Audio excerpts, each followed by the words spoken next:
네, 어제 정말 있을 수 없는 일이 벌어졌죠.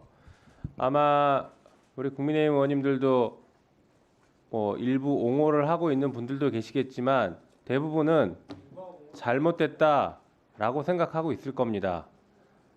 자, 이게 그런데 주의 깊게 봐야 됩니다. 어제 그 폭동 행위에 대해서는 잘못됐다 질타하고 반대하겠지만 폭동을 저지른 사람들이 주장하는 것을 정당화하는 것, 그것이 문제입니다.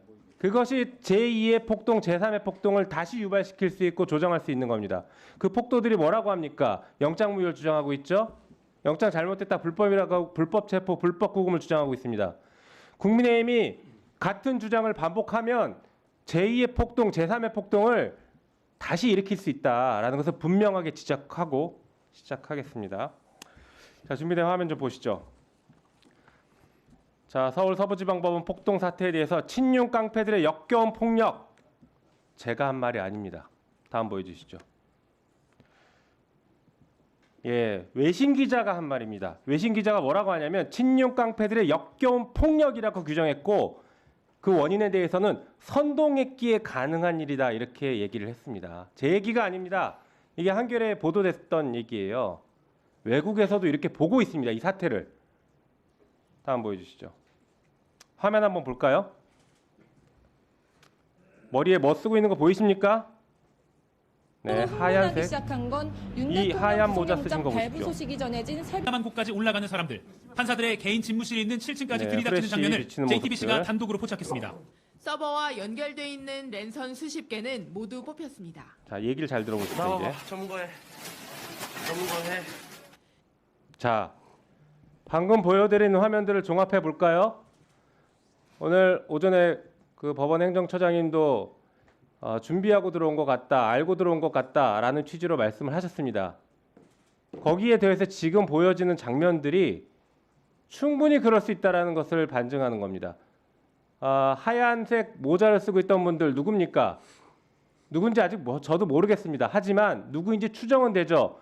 이 국회에까지 와서 출범식을 했던 백골단, 그 백골단처럼 보입니다.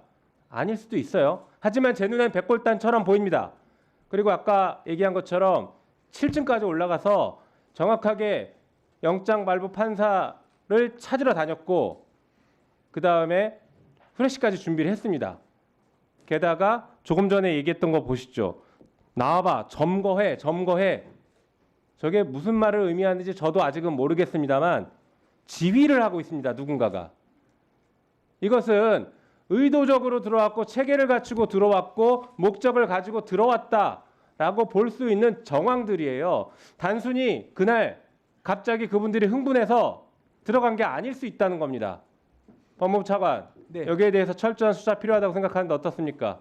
예, 의원님 말씀에 공감하고 있어서는 안 될 일이라고 생각을 합니다. 법치주 훼손한 일이 다시는 일어나지 않게 되기를 기원하면서 이 사건에 대한 철저한 수사를 할 수 있도록 하겠습니다. 네, 제가 얘기하고 싶은 것은 우발적 범행이 아니라 계획적이고 조직적인 범행일 수 있다라는 정황들을 보여드렸기 때문에 그 관점을 철저하게 수사해야 됩니다. 답변하시죠. 네, 철저한 수사를 할 예정입니다. 네. 자, 다음 보여주시죠.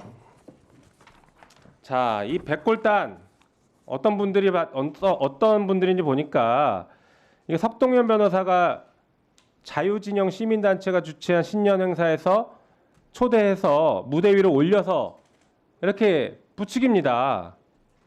이런 데서 힘을 얻었고 김민전 의원이 국회에서 와서 기자회견까지 하게 만들어줬죠. 다음 보여주시죠. 최근엔 이런 얘기까지 나옵니다. 민주당 의원들 전부 죽여야 끝난다. 전부 죽이면 게임이 끝난다. 이게 지금 오늘 기사예요. 차관님, 네, 상황이 이렇습니다. 지금 대한민국이 붕괴 직전까지 가고 있는 것 같아요. 어떻게 이런 말들이 지금 공공연히 나오고 있습니까? 법원을 오로지 윤석열 하나 때문에 법원을 침탈하더니 폭동을 일으키더니 물론 윤석열이 처음에 개헌군을 국회에 침투시켰죠. 그 내란을 벌이더니 그 내란의 잔불들이 지금 점점 커져서 법원을 침탈하고 이제는 민주당 의원들 다 죽이겠답니다. 이거 이렇게 가만둬야 됩니까? 말씀해 보십시오. 네, 법치주의 수호를 위해서 최선의 노력을 다하도록 하겠습니다. 다음 보여주시죠. 이 사람들 왜 이럴까요? 보니까 이거 뭐 만평이긴 한데 경찰도 체포될 수 있다. 윤곽근 변호사가 이런 얘기를 했죠. 경찰 체포하라는 겁니다. 영장 집행하러 오는 사람들을 오히려 현행범으로 체포해라. 이런 얘기를 합니다. 윤곽근이. 그리고 애국 시민이 막아주길 바란다. 석동현 변호사 이런 얘기 했어요. 길에서 차를 막아줬으면 좋겠다. 그리고 법이 무너졌다. 윤석열이 얘기한 것이죠. 끝까지 싸우겠다. 이거 아시죠? 지지자들한테 보낸 편지. 이 편지 보면 이렇게 나오지 않습니까? 여러분들과 함께 끝까지 싸우겠습니다. 이게 대통령이 지금 이렇게 선동을 하고 있습니다. 애국 시민께 또 감사한다. 곧 석방 될 것이다. 윤상현 이런 얘기했습니다. 그리고 나서 또 무슨 얘기했습니까? 벌금 내가 대신 내주겠다. 그건 석동현 변호사가 한 것이죠. 벌금 대신 내주겠다. 이런 얘기까지 나옵니다. 그러니까 이 폭동을 일으켰던 사람들이 폭동을 일으켜도 되는구나. 이렇게 생각을 한 거예요. 물론 그중에 저는 상당수는 아까 말씀드린 것처럼 조직적으로 처음부터 들어왔을 것이다. 그리고 그들은 이런 사람들의 비호를 받을 가능성이 높다라고 봅니다. 그 부분이 이 사건, 이번 폭동 사건 수사의 핵심이에요. 그냥 단순히 잡혀 있는 사람 수사하는 게 끝이 아닙니다. 이게 핵심입니다. 다음 보여주시죠. 폭동 선동을 한 사례들이 이렇게 많습니다. 여기 진짜 나열하기 힘들죠. 이 앞에 계신 우리 다른 의원님들도 계시고 이렇게 많은 일들이 벌어지고 있어요. 이거 이렇게 가만둬야 됩니까? 새로운 내란을 지금 조장하고 있어요. 다음 보여주시죠. 저항권 계속 얘기하더니 이게 실제 이렇습니다. 윤상현 의원님 오동훈 죽일 놈의 제스처장 차량 막았어 이렇게 얘기하면서 지지자들은 이제 저항권을 행사할 거라 합니다. 이 얘기가 왜 나옵니까 갑자기?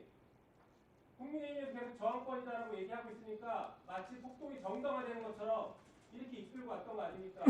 국민의힘이 여기에 대해서 폭동이라고 규정 못하고 제대로 비판 못하는 것이 공동 책임을 져야 될 우려가 있으니까 그런 것 같습니다. 여기에 대해 철저하게 수사하십시오. 네, 헌법상 의사표현의 자유는 있습니다만 그에 따른 또 한계도 엄연히 존재합니다. 그래서 이제 서부지검 사건을 수사하는 과정에 그 배경이나 경위 등을 확인하다 보면 이 헌법상 보호되는 의사표현의 자유의 영역과 그렇지 않은 영역에 대한 기준이 나름대로 규명될 수 있으리라고 생각을 합니다.